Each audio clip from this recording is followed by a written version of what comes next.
حلال کھانا ہے، حرام نہیں کھانا، حلال کھانا ہے، حرام نہیں کھانا، حلال کمانا ہے، حرام نہیں کمانا، حلال ہمیشہ تھوڑا رہے گا، حرام ہمیشہ زیادہ رہے گا۔ قل لا يستوي الخبيث والطيب ولو اعجبك كثرة الخبيث، اس آیت میں اللہ تعالیٰ اشارہ فرما رہے ہیں کہ دیکھو حلال اور حرام برابر نہیں ہے، اگرچہ حرام کی کثرت تمہیں بہت اچھی لگے گی، اس آیت میں اشارہ ہے کہ حرام زیادہ رہے گا، حلال تھوڑا رہے گا۔ امتحان ہے نا۔ ایک دفعہ چیچا وطنی میں ہمارے علاقے کے قریب ہے، ایک بزرگ سے مولانا عبداللطیف صاحب، بڑے اللہ والے تھے، ہم ان کے پاس بیٹھے ہوئے تھے، دو آدمی آ گئے، تو ایک نے آ کر، یہ کوئی 30-40 سال پرانی بات ہے لیکن مجھے یاد اس طرح رہ گئی کہ اس کا ایکشن، اس کی دعا، ان بزرگوں کا جواب وہ ایسا عجیب سا تھا کہ وہ آج تک نقشہ میرے ذہن میں فکس ہو گیا۔ ان کی داڑھی تھی چھوٹی، سر پہ ٹوپی تھی خاکی رنگ کی، اور بڑا چشمہ تھا، یوں ایسے کر کے چوڑا چشمہ تھا۔ آ کر کہنے لگے حضرت جی دعا کرو اللہ رزق حلال دے وے تے بہتا سارا دے وے، یوں ہاتھ پھیلائے، اللہ تعالیٰ رزق حلال دے وے بہتا سارا دے وے۔ انہوں نے بڑے پولے منہ سے کہا حلال تا تھوڑا ہی لبو، وہ ایسے انہوں نے بے ساختہ حلال تا تھوڑا ہی لبو، وہ میرے اندر راسخ ہو گئی یہ بات۔ ڈاکٹر ہو، تاجر ہو، وکیل ہو، انجینئر ہو، زمیندار ہو، کاشتکار ہو، صنعت کار ہو، حلال حرام کے مقابلے میں تھوڑا رہے گا، اور شیطان دکھاتا رہے گا دیکھو دیکھو دیکھو بڑے زبردست ہے، نہیں روکنا ہے روکنا ہے روکنا ہے روکنا ہے کہ ایک دن اللہ کے سامنے بھی کھڑے ہونا ہے۔ اگر یہ مریض کل کو قیامت کے دن زاہد کا گریبان پکڑ کے کھڑے ہو گیا، یا اللہ میری تو 5 روپے کی دوائی سے بھی کام چل سکتا تھا، اس نے 100 روپے کی گولی لے کر دی، تو پوچھ اس سے، تو کیا جواب دو گے اس نے؟ اگرچہ یہ ایسا نہیں کرتا مجھے پتا ہے،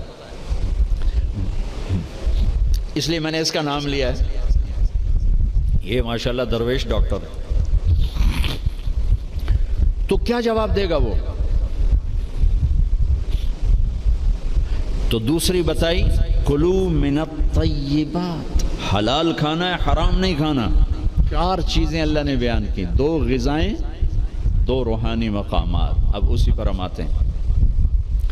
اللہ تعالیٰ نے قسم اٹھائی انجیر اور زیتون کی کہ ہمارے جسم کو غذا چاہیے، تو غذا کا علم دیا۔ ہمارے آپ سب سے کہتا ہوں طب نبوی پڑھو، یہ زاہد سے بھی کہتا ہوں، آپ سے بھی کہتا ہوں۔ طب نبوی پر 2 کتابیں ترجمہ ہو چکی ہیں، طب نبوی کا عنوان ہے، اس سے آپ کو بہت رہبری ملے گی، چونکہ آپ کے ہاں غذائی چارٹ اور چیزوں کے اثرات وہ آپ کے ہاں یہ علم نہیں ہے، لیکن میرے نبی نے یہ علم دیا ہے، اور آپ نے غذا کا چارٹ دیا ہے۔ علامہ ذہبی نے جو طب نبوی لکھی ہے اس میں ایک چارٹ ہے کہ کس چیز کو کس کے ساتھ نہیں کھانا چاہیے۔ مثلا ہمارے نبی جب روٹی کھاتے تھے دودھ نہیں پیتے تھے، جب گوشت کھاتے تھے دودھ نہیں پیتے تھے، جب دودھ پیتے تھے تو گوشت نہیں کھاتے تھے، جب دودھ پیتے تھے تو روٹی نہیں کھاتے تھے، جب دودھ پیتے تھے مچھلی نہیں کھاتے تھے، 2 سالن اکٹھے نہیں کھاتے تھے، 2 سالن کبھی زندگی بھر نہیں کھائے، ہمیشہ مفرد غذا کھائی، سوری زندگی چھنا ہوا آٹا نہیں کھایا۔ اور ابھی تمہارے ڈاکٹروں نے میرے سامنے ساری بیکری رکھی، جو چھنے کا بھی سردار، میدے کا میدا، ان کو تو خود نہیں پتا کیا کھانا ہے کیا نہیں کھانا، تو یہ مریضوں کو کیا بتائیں؟ سوری زندگی میرے نبی نے چھنا ہوا آٹا نہیں کھایا، اللہ اکبر، ساری زندگی فائبر سے بھرا ہوا۔ تو وہ کسی نے پوچھا، حضرت انس کہہ رہے تھے کہ اللہ کے نبی نے زندگی بھر چھنا ہوا آٹا نہیں کھایا، تو ان کے شاگردوں نے پوچھا تو پھر آٹے کو کیسے صاف کرتے تھے؟ کہا اس کو پیستے تھے، پھر وہ پھونک مارتے تھے، پھونکوں سے جو چھلکے اڑ گئے باقی کو گوندھ کے روٹی بنائی جاتی تھی۔ تو چلو ہم تو اتنے مضبوط نہیں ہیں کہ ایسی روٹی کھا سکیں، لیکن ہم یہ بیکری تو چھوڑ سکتے ہیں، ہماری جماعت گئی بینن افریقہ، ایک ساتھی کو ہارٹ اٹیک ہو گیا، ہاسپٹل لے گئے، انہوں نے کہا جی یہاں تو کوئی ہارٹ کا ڈاکٹر ہی کوئی نہیں، کیوں کہ یہاں کسی کو ہارٹ اٹیک ہے ہی کوئی نہیں، نہ کسی کو شوگر ہے، نہ ہارٹ اٹیک ہے، نہ بلڈ پریشر ہے۔ میں کہا ساڈا پاکستان بھرے پہ اتنے کمانا۔ پھر انہوں نے ریسرچ کی کہ وجہ کیا ہے، تو پتہ چلا کہ پورے ملک میں بیکری کوئی نہیں۔ جب تک بیکریاں ہیں نا آپ کے کلینک آباد رہیں گے، فکر نہ کرو، دعا کرے کرو بیکریاں چلدیاں رہیں۔ جب بیکریاں بند ہو گئے تو کلینک بند ہو جائیں۔ پورے ملک میں بیکری کوئی نہیں، پورے ملک میں مٹھائی کی دکان کوئی نہیں، پورے ملک میں مٹھائی کی دکان کوئی نہیں، ان کا میٹھا شہد ہے، شہد کھاتے۔ پورے ملک میں بناسپتی گھی کوئی نہیں، یا وہ زیتون کا تیل ہے یا دیسی گھی ہے، بناسپتی آئل کوئی نہیں، سفید چینی کوئی نہیں، سفید چینی کوئی نہیں، سفید چینی تو وائٹ پوائزن کہلاتا ہے۔ تب اب ڈاکٹروں کو بھی نہیں پتا کہ بھئی کیا کھانا ہے کیا نہیں کھانا۔ میرے نبی نے زندگی بھر چھنے ہوئے آٹے کی روٹی نہیں کھائی، 2 سالن نہیں جمع کی۔ حضرت عمر رضی اللہ عنہ کے بیٹے نے دعوت کی، عبداللہ نے، کھانے کی۔ عمر تشریف لائے، پہلا لقمہ لیا، چھوڑ دیا، کہا بیٹا میں نہیں کھاتا۔ کہا ابا جی کیا ہوا؟ کہا یہ 2 سالن ہے۔ کہا کیسے؟ ایک ہی تو ہے، گوشت بنایا، کہا اس میں گھی ڈالا ہوا ہے، گھی الگ سالن ہے، گوشت الگ سالن ہے، اور اللہ کے نبی 2 سالن کبھی نہیں کھاتے تھے۔ اور اب یہ جو بوفوں میں آپ لوگ میں ڈاکٹروں کے تباہی پھر تو ایک پلیٹ ایسے لگتی جیسے اونٹ کا کوہان ہوتا، اتھے گئی ہوندی۔ اب یہاں 7 اپ بیچاری کیا کرے اور ہاضم اللہ کیا کرے؟ عبداللہ بن عمر کے پاس ایک حکیم آیا، کہا حضرت یہ آپ کی خدمت میں جوارش۔ کہا بھئی یہ کس لیے؟ کہا جی یہ ہاضم دار ہے۔ تو وہ ہنس پڑے گا، بیٹا 40 سال ہو گئے میں نے پیٹ بھر کے کبھی کھانا نہیں کھایا، تو مجھے اس کی کیا ضرورت ہے؟ یہ تو آج کے لوگ کھائیں جو بھوک سے بھی اوپر بڑھ کے کھاتے ہیں اور دن میں 6 دفعہ کھاتے ہیں۔ والتین والزیتون، ایک اور حدیث یاد آ گئی، ما ملأ آدمی وعاء شرا من بطنہ، سب سے بدترین برتن جسے انسان بھرتا ہے، سب سے بدترین برتن جسے انسان بھرتا ہے وہ اس کا پیٹ ہے۔ کفا لابن آدم لقیمات یقمن بہ صلبہ، اے آدم کی اولاد تیری کمر سیدھی کرنے کے لیے چند لقمے کافی ہیں، اسے بھر نہیں۔ اور اگر تو چاہتا ہے کہ نہیں میں نے کھانا ہی ہے تو پھر 3 حصے کر، ایک غذا کو دے، ایک حصہ پانی کو دے، اور ایک حصہ ہوا کو دے۔ لا ناکل حتی نجوع، بھوک نہ لگے مت کھانا۔ وَإِذَا أَكَلْنَا لَا نَشْبَعُ، جب کھانا تو پیٹ بھر کے کبھی نہ کھانا۔ اگر ہمارے عوام یہ شروع کر دیں تو آپ کی ڈاکٹری پھر کہاں جائے؟ ویلے بیٹھے مکھیاں مارو گے۔ ہاں، والتین والزیتون، اعلیٰ غذاؤں کی قسم اٹھائی اللہ تعالیٰ نے، کہ پیغام دیا ہے کہ غذا اچھی کھاؤ، تھوڑی کھاؤ، اچھی۔ پھل کی قسم اٹھائی، گوشت روٹی کی قسم نہیں اٹھائی، وہ بھی غذائیں ہیں، پھل سب سے لطیف غذا۔ پھر والتین، میرے نبی کے سامنے والتین، انجیر لائی گئی تو آپ نے فرمایا کہ اگر دنیا میں جنت کے پھلوں کے مشابہ کوئی پھل ہے تو یہ انجیر ہے، نہ اس کا چھلکا ہے نہ اس کی گٹھلی ہے، اور یہ جنت کے پھلوں کی صفت ہے کہ نہ جنت کے پھل میں چھلکا ہے اور نہ گٹھلی ہے۔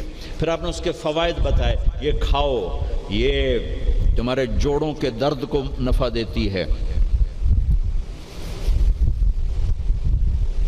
اور تمہاری بواسیر کو ختم کرتی ہے۔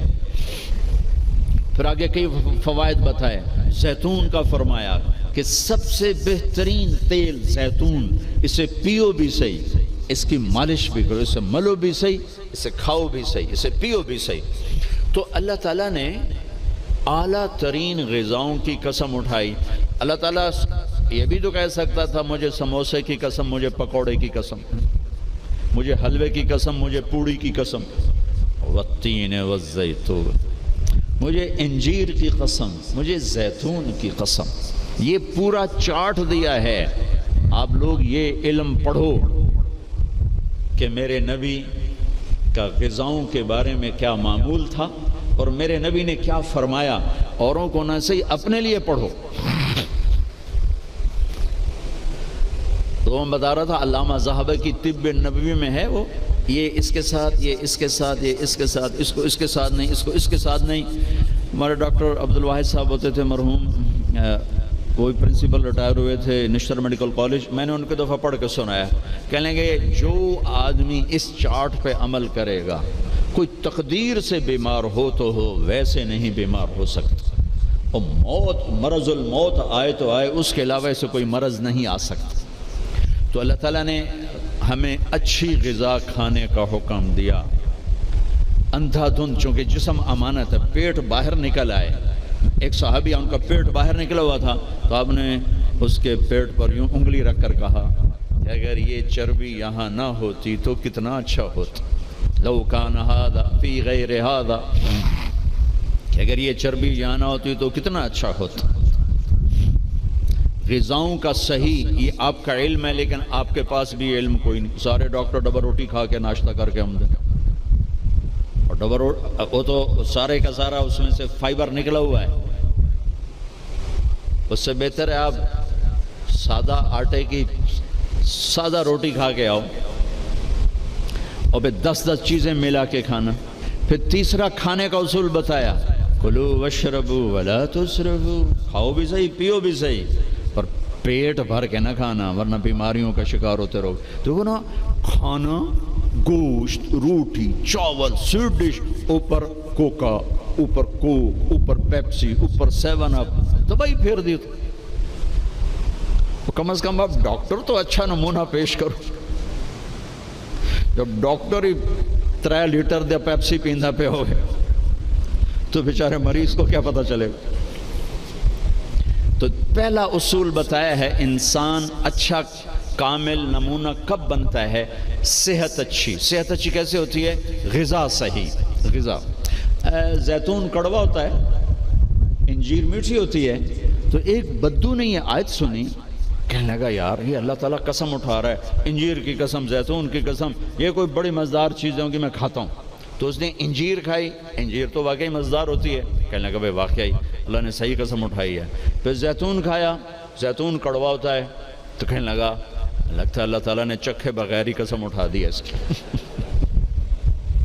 والتین والزیتون. تو میں آپ سب سے، بچوں سے، بچیوں سے، ڈاکٹروں سے کہتا ہوں، اپنی غذاؤں کو، بیکری سے باہر آؤ، بیکریوں سے نکلو، بسکٹوں سے، پیسٹریوں سے، کیک سے، سموسے، پکوڑے. اپنے نبی کا چارٹ پڑھو، میرے نبی کیسے کھاتے تھے، کیا کھاتے تھے.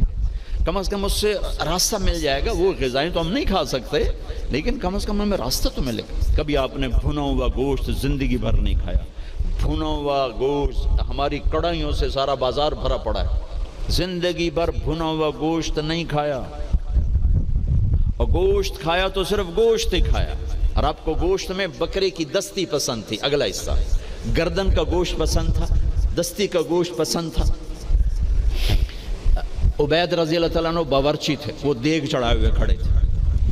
تو آپ نے کہا عبید مجھے دستی پکڑانا. عربوں میں بوٹیاں نہیں بناتے تھے، پورا حصہ ڈال دیتے. تو انہوں نے ایسے ڈوئی ڈالی اور دستی نکال کے آپ کو پیش کی. آپ نے دونوں ہاتھوں سے پکڑ کر ساری کو ایسے نوچ نوچ کے کھایا، یوں پھینک دی. کہا عبید دستی پکڑانا. یہ نیچے پھینک دی. عبید دستی پکڑانا. تو اس نے پھر آپ کو یوں پیش کی. آپ نے دونوں ہاتھوں سے یوں نوچ کے اسے کھایا، پھر یوں پھینک کر کہا عبید دستی پکڑانا. وہ کہنے لگے یا رسول اللہ، اب بکرے میں تو 2 ہی ہوتی ہیں، اگر تیرا بھلا ہو جائے، اگر تو میرے کہنے پہ ڈوئی ڈال دیتا تو جب تک میں کہتا رہتا اللہ میرے لیے نکال کے مجھے کھلاتا رہتا. تیری بے یقینی نے کام خراب کر دیا. اب باہر نکلے، صحابہ بیٹھے تھے. آپ نے کہا کیوں بیٹھے ہو؟ کہا جی بھوک نے ستایا ہے، باہر آ گئے ہیں، سردیوں کا زمانہ. تو آپ نے حضرت علی سے فرمایا علی جاؤ یہ کھجور سے کہو اللہ کا رسول کہتا ہے ہمیں تازہ کھجوریں دو۔ اگر حضرت علی بھی عبید کی طرح کہہ دیتے کہ جی یا رسول اللہ کھجوریں تو سردیوں میں کوئی نہیں ہوتی، تو پھر وہیں اللہ کی مدد رک جاتی۔ تو علی کا مقام تو عبید سے بہت اوپر تھا، وہ ایک دم اٹھے، کہنے لگے اللہ کا رسول کہہ رہا ہے ہمیں تازہ کھجوریں چاہیے۔ تو شدید سردی میں درختوں کھجور کے پتوں سے تازہ ٹپ ٹپ ٹپ کھجوریں اتنی گریں کہ پوری چادر بھر گئی۔ تو آپ نے چادر اٹھا کے کھلاؤ بھائی، کھاؤ بھائی، آپ نے سب کو کھلایا۔ تو آپ کو گوشت میں دستی پسند تھی، لیکن آپ گوشت کھاتے تھے ساتھ اور کوئی چیز نہیں کھاتے۔ تو ایک آپ سے یہ کہ ایک مسلمان کے ذمہ ہے اپنی صحت کی حفاظت کرے، کہ اس سے کام لینا ہے، دنیا کا بھی، دین کا بھی، خدمت کا بھی۔